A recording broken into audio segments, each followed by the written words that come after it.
మన ఇస్ఫహాన్ నగరంలో విధ్వంసం, 15 మంది మృత్యువాత. షిరాజ్ నగరం పైన దాడులు, గల్ఫ్ దేశాలపై ఇరాన్ క్షిపణులు, డ్రోన్లు. అమెరికా, ఇజ్రాయెల్ మినహా మిగిలిన దేశాల నౌకలకు టెహ్రాన్ అనుమతి. ఇరాన్ షరతులు అంగీకార యోగ్యం కావు అంటూ ట్రంప్ స్టేట్మెంట్ ఇక్కడ హైలైట్ చేశారు. ఇకపోతే రికార్డు స్థాయిలో విద్యుత్ వినియోగం, మార్చి 2వ వారంలోనే గరిష్టం దిశగా పరుగులు.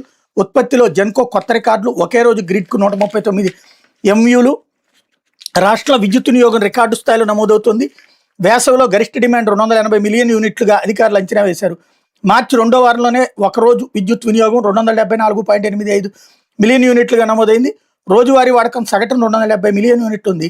దీన్ని దృష్టిలో ఉంచుకుని అధికారులు విద్యుత్ ఉత్పత్తి ప్రణాళిక రూపొందించారు. ఏపీ జెన్కో థర్మల్ కేంద్రాల నుంచి రికార్డు స్థాయిలో గరిష్ట విద్యుత్ ఉత్పత్తి అవుతుండటంతో బహిరంగ మార్కెట్లో అధిక ధరకు కొనాల్సిన పరిస్థితి లేదు. ఉదయం 6 నుంచి 10 గంటలు, సాయంత్రం 6 నుంచి 10 గంటల మధ్య పీక్ డిమాండ్ సమయంలో కొన్ని టైం బ్లాక్లో ఒక్కొక్క టైం బ్లాక్ 15 నిమిషాలు కొద్ది మొత్తంలోనే విద్యుత్ను కొంటున్నారు. ఫలితంగా ఈ ఏడాది ట్రూ అప్ భారం ప్రజలపై పడబోదని భావిస్తున్నారు అన్నటువంటిది హైలైట్ చేశారు.